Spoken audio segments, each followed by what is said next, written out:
Touch treatment नहीं दिया गया, वो सारे होपोनोपोनो के द्वारा ठीक हो गए। जब डॉक्टर हुईलैंड से पूछा गया कि आपने इनको कैसे ठीक किया, तो उन्होंने बोला कि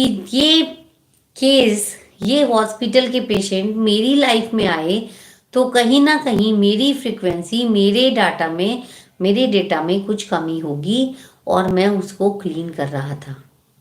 तो जितना मैंने अपने आप को क्लीन किया, वो लोग ठीक होते चले गए, क्लीनिंग होती चली गई, और ये सारे पेशेंट ठीक हो गए।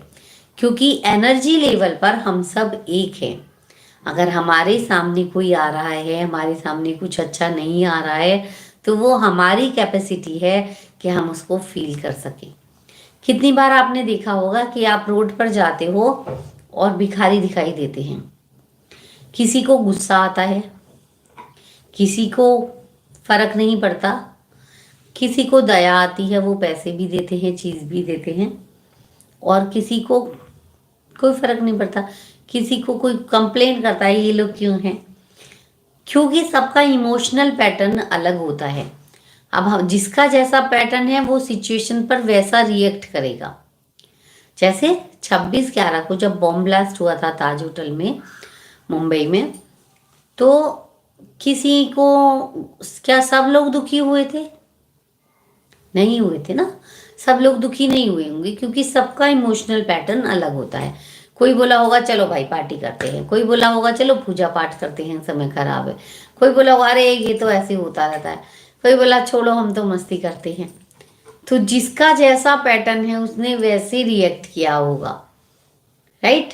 तो हमारा emotional crisis and opportunities does not do anything on our emotional pattern. It shows only our exist emotional pattern. मतलब जो भी हमारा एग्जिस्ट इमोशनल पैटर्न है उसको वो मल्टीप्लाई कर देते हैं बस। जैसे मुझे अगर टेंशन लेने की आदत है और अगर कोई बाहर खराब सिचुएशन है तो उसको 10x बढ़ा देगी।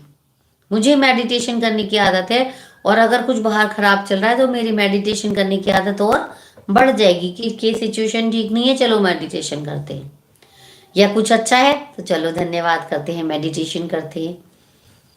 आपकी जो भी हैबिट है, आपका जो भी इमोशनल पैटर्न है, वो उसको मल्टीप्लाई कर देती है और कुछ नहीं करती। तो अगर सिचुएशन कुछ खराब है उसमें आप कैसे रिएक्ट कर रहे हो, वो आपका इमोशनल पैटर्न शो करेगा कि आपने कैसे रिएक्ट किया या रेस्पॉन्ड किया। तो चेक योर इमोशनल पैटर्न कि आपका निगेटिव सिचुएशंस पर रिएक्शन होता है या रेस्पॉन्ड होता है। आपका पैटर्न क्या है? आप कंप्लेन करते हो या थैंक यू करते हो? आपका पैटर्न क्या है? आप खुश रहते हो या टेंशन ले लेते हो बहुत जल्दी? आपका इमोशनल पैटर्न क्या है? तो जब हम अपने इमोशनल पैटर्न को सीख जाते हैं आइडेंटिफाई करना, तो फिर हम उसको चेंज करना भी सीख जाते हैं। और बताइए,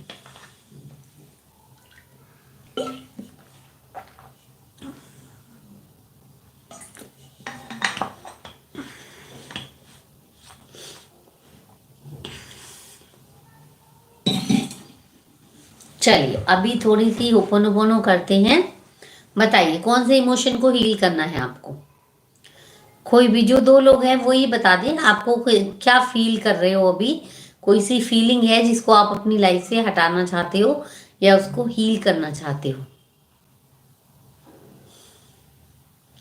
चलिए एंगर को हील करेंगे, क्योंकि एंगर तो हम सब ही most of the time feel करते हैं। हर एक सिचुएशन में हमें एंगर फील होता है, तो हम एंगर को हील करते हैं आज, ठीक है। तो सबसे पहले होता है, इसका पार्ट है होपोनोपोनो का, आई टेक 100% रेस्पॉन्सिबिलिटी। जब हम रेस्पॉन्सिबिलिटी लेते हैं तो हम उसके क्रिएटर बन जाते हैं। जब हम क्रिएटर बन जाएंगे उस फीलिंग के, तो हम उसको डिस्ट्रॉय भी कर सकते हैं, राइट। जब हम किसी चीज़ को बनाएंगे तो हम उसको नष्ट भी कर सकते हैं ना। तो ऐसे ही जब हमने एंगर को पैदा किया है, जब हमने एंगर को जन्म दिया है, तो हम एंगर को नष्ट भी कर सकते हैं, ठीक है। तो आई टेक 100% रेस्पॉन्सिबिलिटी